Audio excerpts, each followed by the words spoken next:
Welcome. So glad you tuned in to Leap of Faith as we explore Altos. Taken from the Latin altus, meaning high, we feature top priority news stories. We join our editorial and digital teams at Camzel with trending stories from our local weekly Catholic newspaper, as well as Caribbean, Vatican, and global stories. Take the leap with us, hot off the press. Good evening and welcome to Altos, our weekly Catholic news program done in collaboration with Trinity TV. Here's a look at this week's top stories.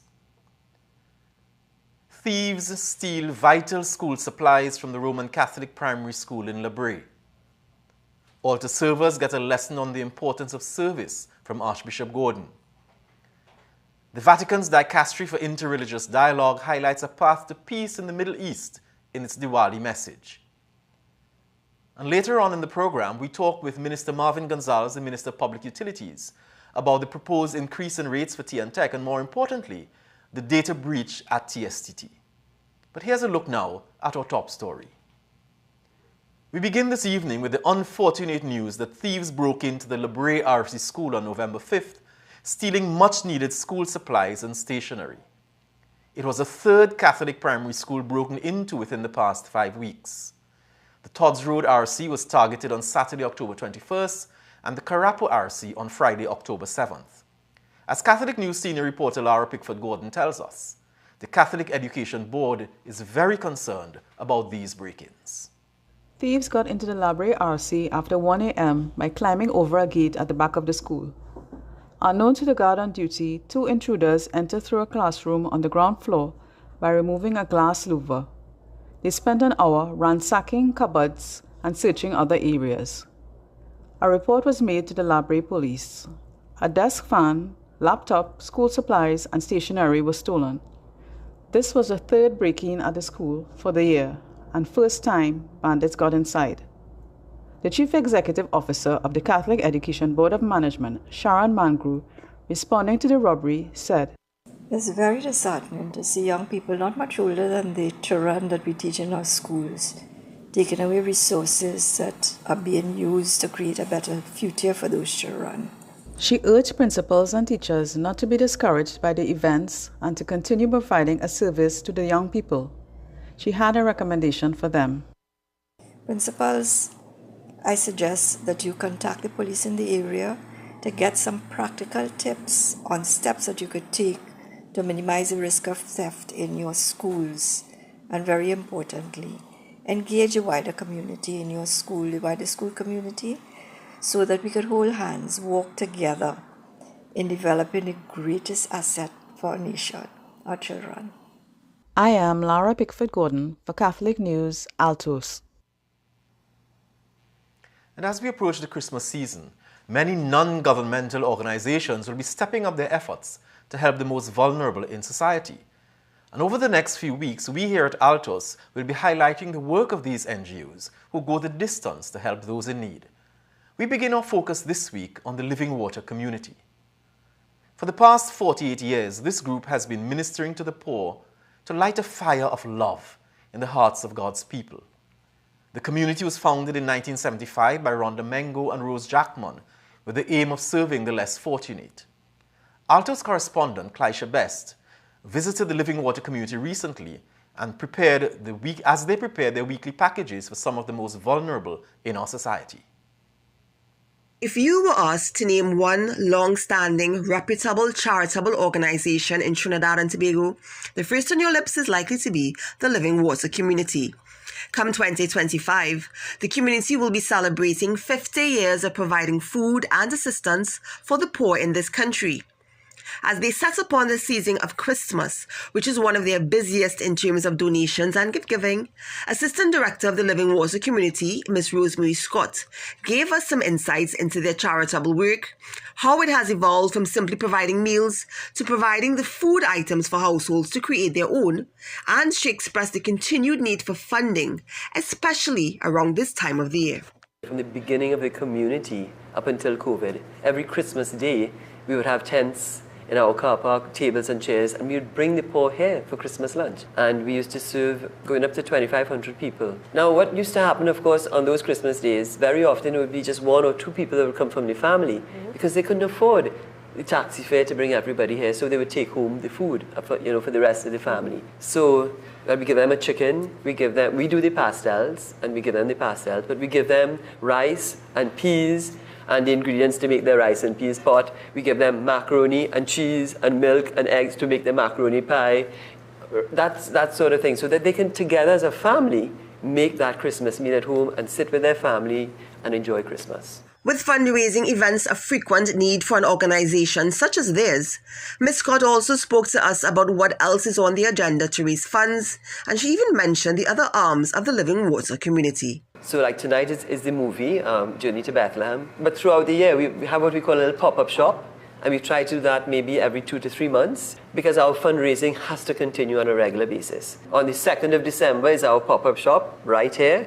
We have both pastoral and social ministries. We have a home for abandoned and abused children. We have a home for young boys in crisis, young teens in crisis. We have a rehab center for both men and for women. Terminally ill hospice. We have an HIV/AIDS hospice. We have a place in San Fernando called Nazareth House in Marriott Street. We have a home for the aged in Sipario. So that's in the social ministry kind of bracket. Then from the pastoral ministry, we have prayer meetings. We have mass here every day in our center. We do Life in the Spirit seminars. We do retreats. So there's plenty going on.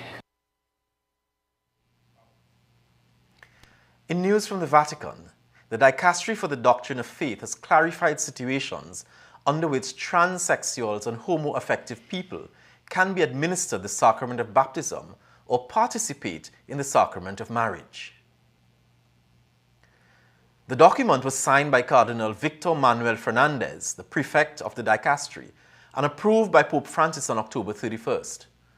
The Dicastery has confirmed that children of gay couples who have been born through surrogacy can be baptized in the Catholic Church, but with the proviso that the child will be brought up in the Catholic Church, as according to canon law.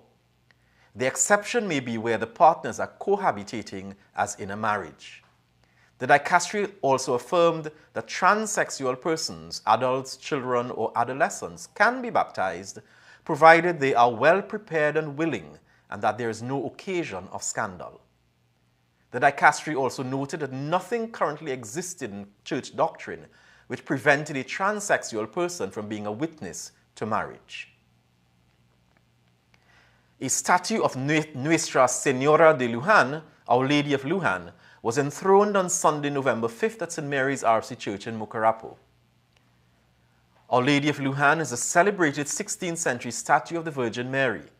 She is the patroness of several Latin American countries, including Argentina, Uruguay, and Paraguay. Archbishop Charles Jason Gordon was the main celebrant at Holy Mass, with Papal Nuncio, Archbishop Santiago de Witt Guzman, and Parish Priest Father Emmanuel Pear concelebrating. The statue was acquired with the assistance of Argentinian Ambassador Marcelo Suarez Salvia, who was also present with his family. It is better to serve than be served. That was the message Archbishop Charles Jason Gordon gave to altar servers who assembled at the Cathedral of the Immaculate Conception on Sunday, November 5th for their annual Thanksgiving Mass. Andre Burton from the Catholic News brings us this report. Reflecting on the Gospel, His Grace Archbishop Charles Jason Gordon warned of the consequences of putting oneself before others. They might think a little too stush, too uppity. Like you think you's it.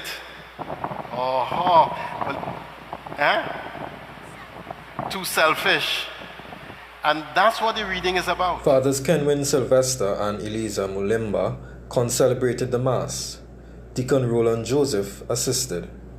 A few altar servers spoke to Altos about their important ministry. What I like about our ministry is the unity within it, not just in our parish, but throughout other parishes. Being an altar server is a big commitment because it's your serving the Lord, and anytime someone doesn't come, you're there to step into their place. So I find it's a very big commitment to make, and I enjoy it a lot. We are in the invisible hands of the church, and I enjoy helping and aiding the church to run smoothly and the mass to run smoothly. The familiar bond that we have, I think that's really great among us. I also agree. I think that, regardless of whether, it is like hard times or like good times, we always find a way to make it back to each other and, be a rock for each other, and we always journey together in the end. And there's just a togetherness that I can't even explain that, nobody could break and separate us. And the bond gets stronger each and every time. I agree. As I always tell you all, the liturgy is the praise of the people of God. And for the liturgy to go well, that brings an immense joy, because that means they serve God well. Yes. And seeing young people serve God well, you can get nothing more great than that. Amen. Amen. Amen. I am Andre Burton, reporting for Catholic News, Altos. The voices of our young altar servers, we thank them all for their service and their ministry. The Archdiocese of Port of Spain is getting ready for Vocations Awareness Week 2023, which runs from this Sunday, November 12th to Friday, November 17th. The week-long event is a collaborative effort of the Archdiocese's vocation team, Generation S, the Family Life and Youth Commissions.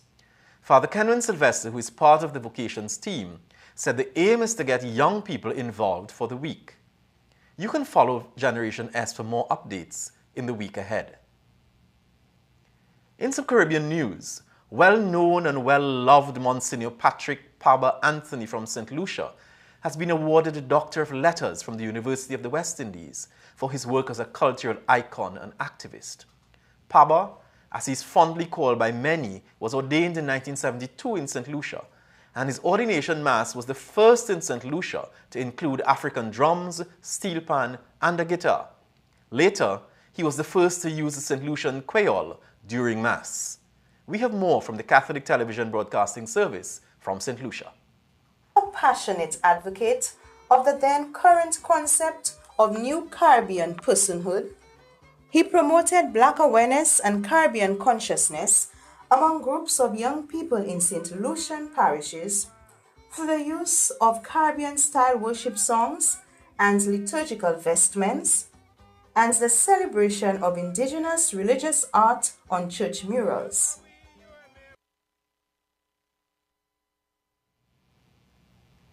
Monsignor Anthony was a co-founder of the Conference on Theology in the Caribbean. He is a recipient of the St. Lucia Cross in 2000. He was named a National Cultural Hero in 2013 and declared a laureate in 2019 by the World Association for Christian Communication. The conferral ceremony takes place on Saturday, November 11th. We here at Altos extend much congratulations to Monsignor Paba. On Sunday, Trinidad and Tobago will celebrate Diwali. The Vatican's Dicastery for Interreligious Dialogue has extended festival Diwali greetings to the Hindu community globally. Here's more from Catholic News editor Raymond Sims. The letter, which is released annually, focuses on peace building. There are instances, the message states, of contempt for human dignity, denial of fundamental rights and freedoms, and violence and aggression directed towards those who are ethnically, linguistically, and religiously diverse. Interreligious collaboration, the letter urges, is the path for peace. As believers, given our common convictions and a sense of shared responsibility for the welfare of humanity, may we, Christians and Hindus, sincerely endeavor to become artisans of peace. I am Raymond Sims for Catholic News, Altos. And on behalf of all of us here at Altos, we wish our Hindu brothers and sisters Shubh Diwali. It's time now for us to take a short break, and when we come back after the break, we chat with Minister Marvin Gonzalez. We'll see you after the break.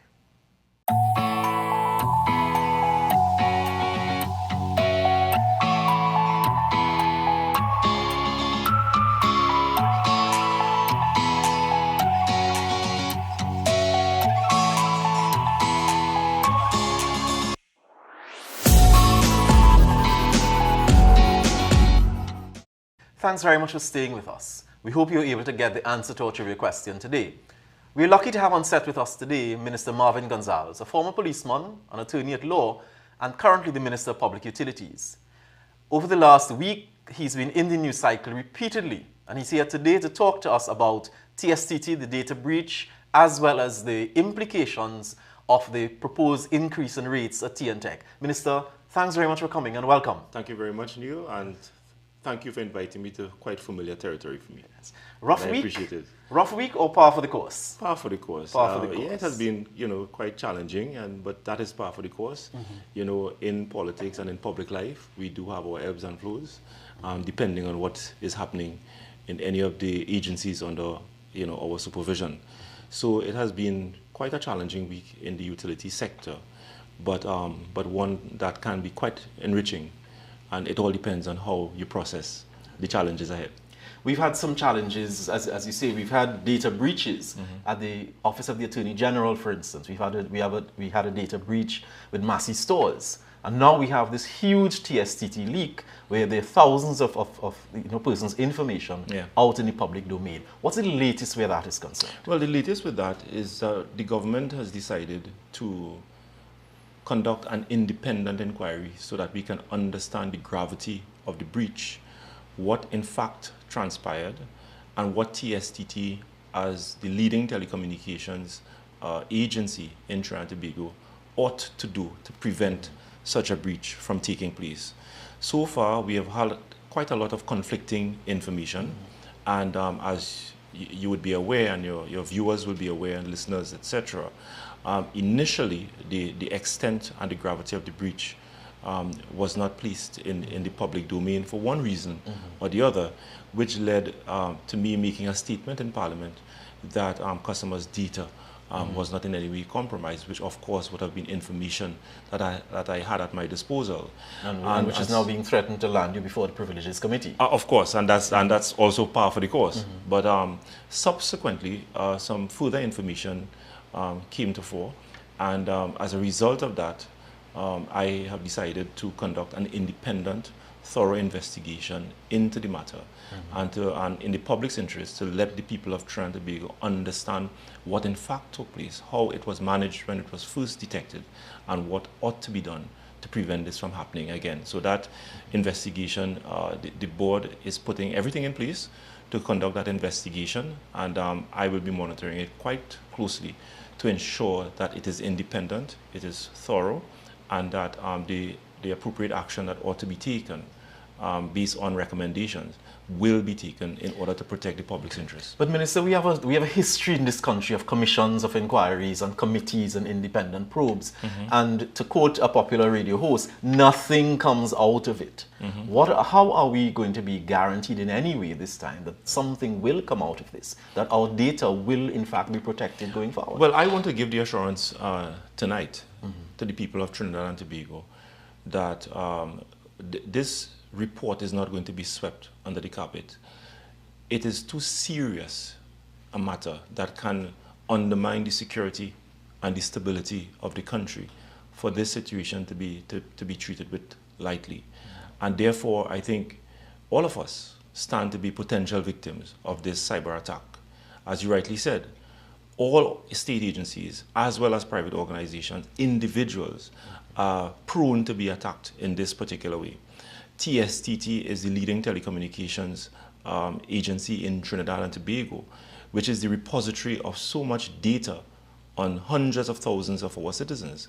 And therefore, it is the public right to know what in fact took place and what must be done in order to protect such an occurrence from taking place in the future. So I want to give the assurance to the citizens of Trinidad and Tobago that the report is going to be made public insofar that it does not in any way jeopardize persons' privacy information, but the outcome of the investigation is going to be made public. Because someone asked me, and they said, Neil, if the Prime Minister data is not safe, then what about me, a little poor person like me? That's the point. Yeah. And I received information, and it has not been confirmed as yet, that my data was also breached. Other members of government, members of parliament, people in the business sector, ordinary citizens. So it is in our collective interest to get to the bottom of this and to ensure that we reduce the possibility of these things happening. I can tell you, not only with TSTT, a couple of months ago, TT Post was also the victim of a cyber attack. Just 2 days ago, I understand Digicel in Jamaica was also the victim of cyber attack. These things are happening all over Trinidad, all over the world. And as a country then, because we're seeing a lot of state agencies being affected by this, as a country and as a government, what are we doing? What are we putting in place to either mitigate or prevent? Because it seems unpreventable. Yeah. But what is the government as a whole putting in place to ensure, to mitigate that these things, at least we minimize the embarrassment, Yeah. the potential implications? What I can tell you is that coming out of the breach by TSTT, I have been in constant contact with the Minister of Digital Transformation. And we know we have a ministry that is charged with the responsibility to move Trinidad and Tobago into the digital age. And this matter has been receiving the highest priority of that ministry, especially coming out of the experience with the Attorney General's office. We have been working with the IDB, and they have been sourcing the best international experts around the country to ensure not only TSTT, not only the AG's office, but that the state sector, we operate on a platform where our ICT infrastructure is robust enough to prevent these things from happening. So we are talking to our experts internationally, and that is now going to be led by the Ministry of Digital Transformation, so that we can deal with it from a statewide, a sector-wide perspective to prevent these things from happening. And immediately then, what is TSTT going to do differently? Well, TSTT has already contacted its international experts. They have put systems in place to isolate the breach and to prevent an occurrence from happening. And my understanding, based on reports that have been passed to me, that these experts, they are on board and they have already put systems in place to prevent what is happening, whilst they are also trying to get to the bottom of it.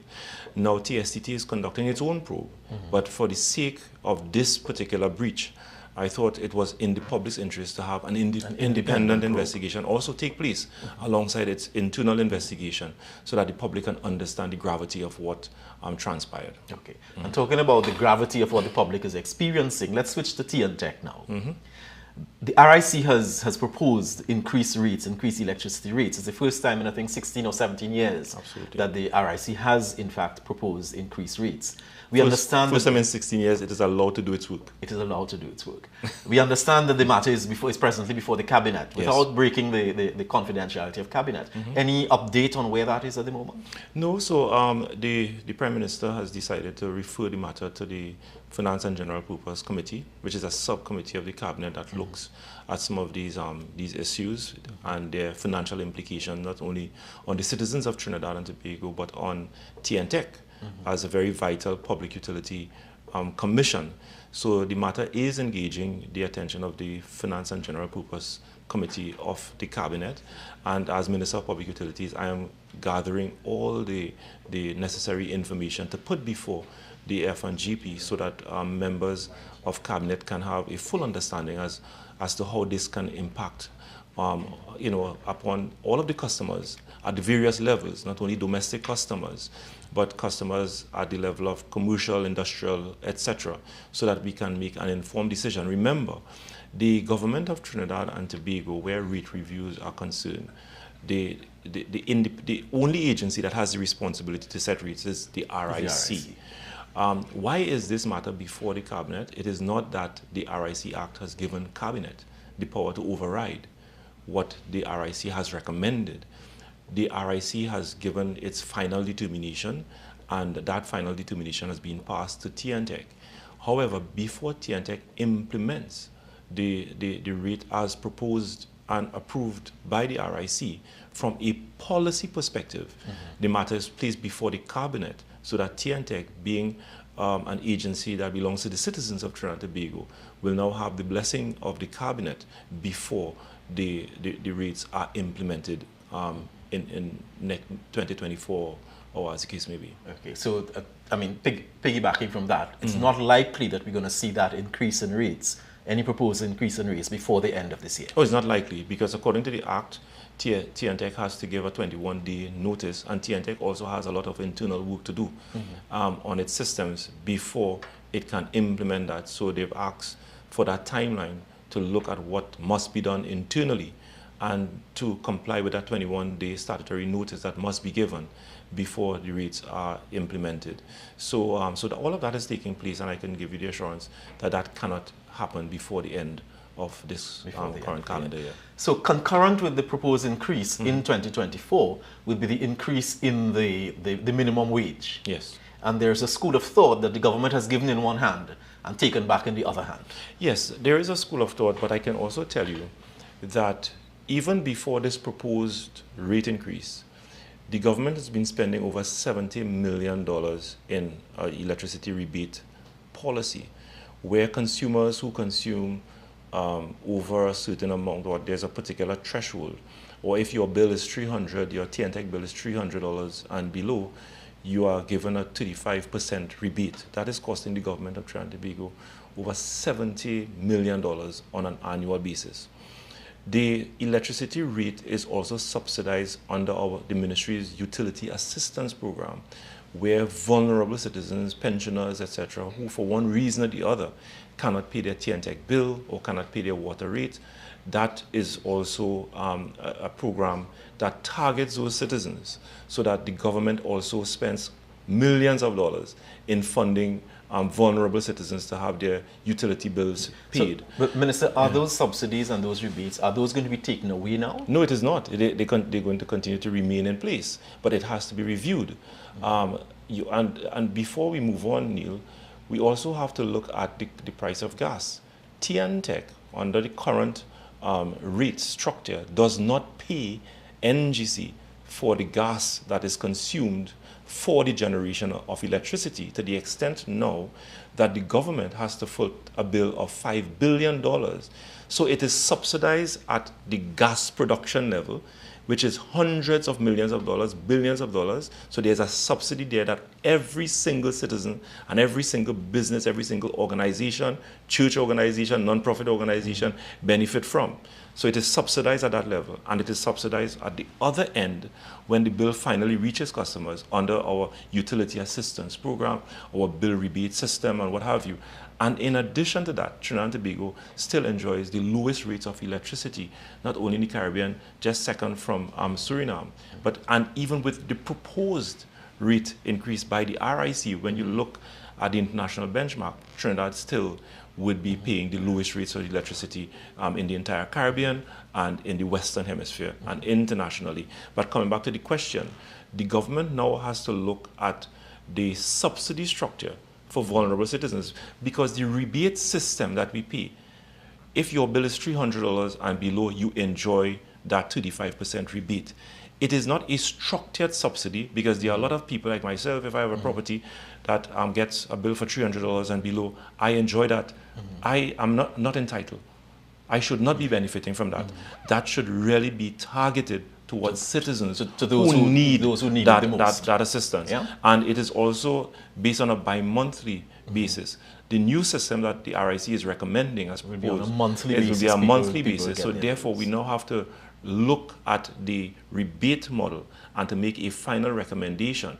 And it gives us an opportunity as the government and as the Ministry of Public Utilities to recommend a rate structure, to recommend a subsidy structure that is more targeted towards citizens who really desire the assistance of the state. And I think, Minister, as we bring the interview to a close, one of the things that is needed absolutely, some kind of communication from the Ministry of Public Utilities and TNTech to help people to understand how they could actually conserve electricity as well. Yes? So, what I can also tell you is that the proposal by the RIC is to encourage citizens to conserve, because you have the power to control the amount of lights that you have on, your television, your air condition, and what have you. And the way it is proposed, the more kilowatts per hour you consume, you pay more. But you can bring that down. And the less that you bring, and if you come down at certain tiers, then the increase will not be significant as opposed to if you consume more. Minister, one last question, just to go back to the TSTT thing. Have you identified the persons who are going to be on that investigating team? So the board has formed a subcommittee, and they have identified a local company that would play a significant role in investigating the matter, but there is a national security component that must be examined. We must make a determination as to what potential implication it is going to have for the national security of Trinidad and Tobago. And I am intent on looking and speaking to some international partners to recommend someone that is from outside of Trinidad and Tobago to come in and make that determination for us. So it is going to look at TSTT and their systems and to make recommendations as to what they must do to prevent this from happening, look at their communication after it was detected, whether their communication was straightforward and honest with the citizens of Trinidad and Tobago, and there will be the component that will look ideally at the issue of national security. Minister, thanks very much. That's all the time we have. Thanks very much for joining us. Thank you very much. We hope that we'll see you again sometime I'm looking soon forward to a warm invitation again. And this time we'll try to have something for you to... Bacon, saltfish, and perhaps we can do mass in the chapel after. Thanks very much. Thanks very much for staying with us. We have with us Minister Marvin Gonzalez. We'll join you after the break. Thanks for staying with us. Here's a look now at what's in store in your Catholic news this week with Associate Editor Simone DeLochan. In the Catholic news this weekend, read about the Celots Vocational School, an initiative by the Archdiocese of Port Spain to give the Celots community a path to gain marketable skills. And look out for the ways you can manage your diet to avoid diabetes with our dietitian, Cherise Bronte-Tinque. I am Simone DeLochan, Associate Editor of the Catholic News. And remember to pick up an extra copy of the Catholic News and share with a friend or your neighbor. And also remember you can catch a repeat of this program on Sunday evenings at 3 o'clock, right here on Trinity TV. As we close, we leave you with the sights and sounds from the Love Movement, who held their 51st anniversary concert at Queen's Hall last weekend in the concert series entitled Love, the Greatest Gift. We leave you with these sounds. Have a good week, everyone.